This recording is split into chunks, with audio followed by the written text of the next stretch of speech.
a little low on the fuel as well, so we need to decide quick.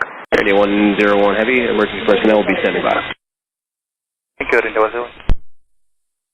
101 Heavy, do you require any assistance? Negative, thank you very much.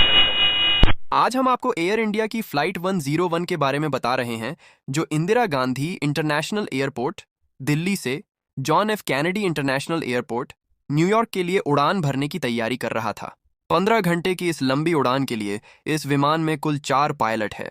Captain Rustam पालिया, जिनके पास 3500 flying घंटे का अनुभव है, उनके साथ captain Sushant, captain DS भट्टी और captain विकास हैं। यह फ्लाइट नई दिल्ली के इंदिरा गांधी अंतर्राष्ट्रीय हवाई अड्डे से 342 पैसेंजर्स को लेकर पाकिस्तान, रूस, फिनलैंड, ग्रीनलैंड और कनाडा से होते हुए न्यूयॉर्क जाएगी। फ्लाइट के पहले इंजीनियर्स ने पायलट को बताया था कि विमान का APU काम नहीं कर रहा है। APU विमान का उपकरण है जो विमान को ग्राउंड पे पावर देता है, जैसे कि इलेक्ट्रिकल सिस्टम, एयर कंडीशन, और जब दोनों इंजन काम करना बंद कर दें तो पावर के लिए APU का उपयोग किया जाता है। न्यूयॉर्क में खराब मौसम की संभावना की वजह से कैप्टन ने 800 किलो अतिरिक्त ईंधन लिया, जो कि आगे चल के उनके लिए अच्छा निर्णय होने वाला था। भारतीय समय अनुसार 2:36 पर विमान पुशबैक करता है। 342 पैसेंजर्स को लेकर एयर इंडिया का यह विमान लगभग 3 बजे इंदिरा गांधी अंतर्राष्ट्रीय हवाई अड्डे से न्यूयॉर्क के लिए उड़ान भरता है।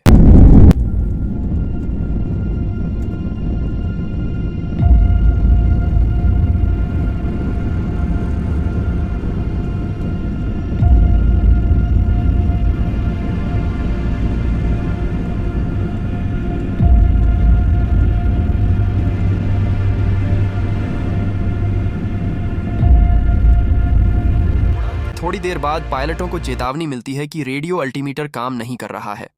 रेडियो अल्टीमीटर जमीन से विमान की ऊंचाई बताता है। एयर इंडिया की फ्लाइट 101 में कुल 3 अल्टीमीटर थे, जिनमें 2 खराब हो चुके थे। विमान अपने डेस्टिनेशन की तरफ बढ़ रहा था। लैंडिंग से लगभग 3 घंटे पहले TCAS सिस्टम काम करना बंद कर दिया।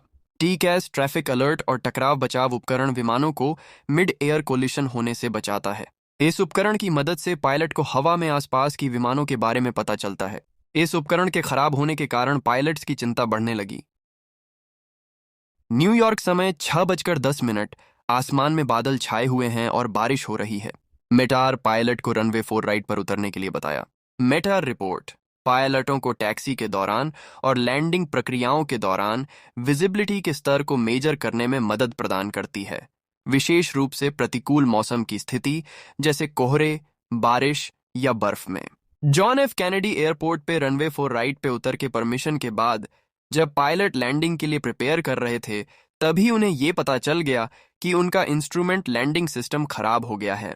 ILS विमान को एक रिकमेंडेड पाथ प्रदान करता है ताकि विमान रनवे के केंद्र में अपनी हॉरिजॉन्टल पोजीशन और स्मूथ लैंडिंग के लिए सबसे उपयुक्त वर्टिकल पोजीशन बनाए रख सके। ILS कॉकपिट में उपकरणों को सूचना भेजता है ताकि पायलट कम विजिबिलिटी में विमान को सुरक्षित उतार सके।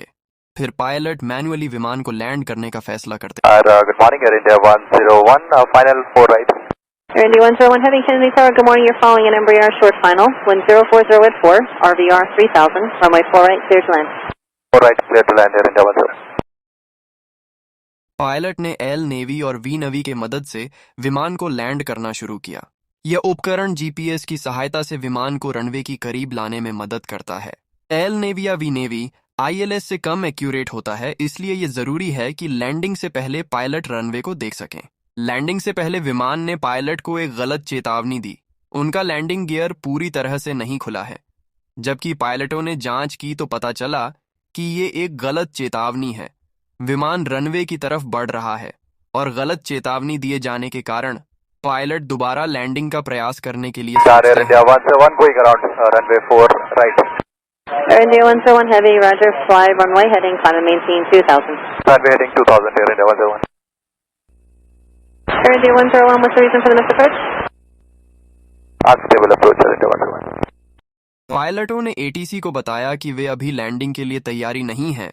उन्हें अपना समस्या ठीक करने के लिए थोड़ा समय चाहिए होगा। And Radar Air India 101, could we have longer vectors? We were facing some instrument problems as well. Yes.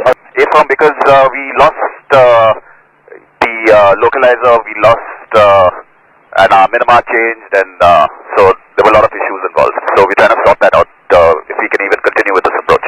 Okay, do you need some time for it? No, we need some time to work this out. Oh, okay. So just fly heading 170 for me, and is 2000 okay? 170 heading, and yeah, 2000 is okay for us. Okay, so you cannot do like an auto land or something? No, Autoland is not available because both we've got two radio altimeter failures. So we're on one radio altimeter. We've got TCAS failures. We've got all multiple instrument failures. चूंकि pilot non precision landing कर रहे थे, landing के लिए runway का दिखना जरूरी था। ILAs खराब होने की वजह से पायलट्स को क्लाउड सीलिंग का सामना करना पड़ रहा था। विमान को लैंड करने के लिए कम से कम 600 फीट क्लाउड सीलिंग की आवश्यकता थी और JFK की क्लाउड सीलिंग 200 फीट थी। ATC ने पायलट को बताया कि नेवार्क के मीटर के अनुसार वहां की क्लाउड सीलिंग 400 फीट बढ़ गई है। स्थिति खराब होती जा रही थी, विमान में फ्यूल भी तेजी से खत्म हो रहा था।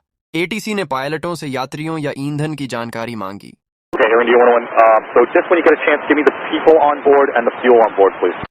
We have total of 370 and fuel here 7,200 kgs, Air India 101. 7,200 kilograms, you said? Okay, from Air India 101. Newark control ने एयर इंडिया 101 को 4 राइट पे लैंड करने की अनुमति दी। लैंडिंग से पहले आपातकालीन वाहनों को तैयार किया गया। पायलट को कॉकपिट से बाहर सिर्फ बादल ही बादल दिख रहे थे। लैंडिंग से पहले कैप्टन को ये एहसास हुआ कि विमान निर्देशित ऊंचाई से ऊपर उड़ रहा था। कैप्टन ने इसे नियंत्रित करने की कोशिश की और विमान बादल से बाहर आया।